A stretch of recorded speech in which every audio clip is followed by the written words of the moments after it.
Hi,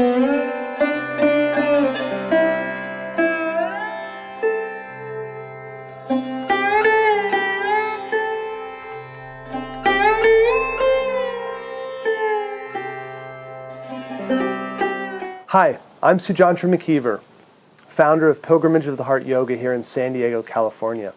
Today I want to take a couple of moments and talk about the idea of personal effort in the spiritual or yogic journey.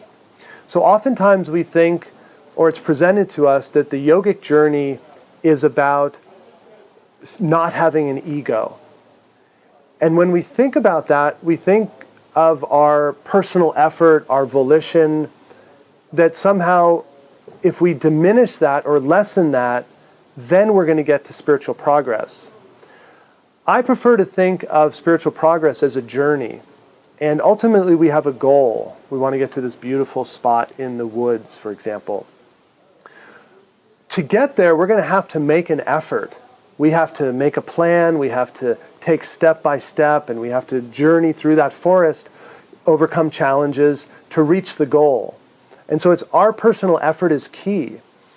And the same thing in the spiritual journey. Ultimately, I like to think of the spiritual journey not as the ending of ego, but as my teacher, Sri Chinmoy, taught, actually the spiritual journey is about stepping into a new dimension of ego. Because we're always going to have a sense of self. But it's a question, is my sense of self, am I identified with my body and my possessions, so the small ego, or is my sense of self rooted in my interconnectedness with this whole universe? And so to the idea of personal effort, and this is from one of my books, Paths Are Many, Truth Is One, the Buddha in the Dhammapada, which is the teachings of the Buddha writes, you yourself must make an effort. You yourself must make an effort. And this idea is also taught quite a bit in the Bhagavad Gita, which is one of the ancient Hindu scriptures. And in it, there's a conversation between Krishna, the great teacher, and his student Arjuna, and they're facing a great challenge, a great undertaking. And Arjuna, the student, is starting to get cold feet about this journey, this adventure.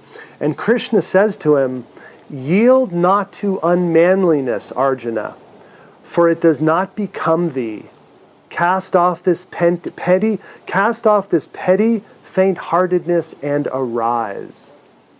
And so in our own lives, we all have challenges, we all have circumstances we need to deal with. And so rising to the occasion, doing what you can, feeling what's the best action for you, and then taking action. But thinking that spirituality is stepping away from our responsibilities or from action, I think is not the best way to go. Finally, one of the writings from my teacher, Sri Chinmoy, he writes, only those will be successful in the spiritual life who have the indomitable courage to face their life problem challenges. Only those will be successful in the spiritual life who have the indomitable courage to face their life problem challenges. So we all have plenty of problems and circumstances we need to deal with. And here, the spiritual teachers, the great spiritual teachers, are telling us, face it. Take your energy, take your aspiration, take your inspiration, and do the best you can. So, good luck on your spiritual journey, and I hope this has been some inspiration for you. Namaste.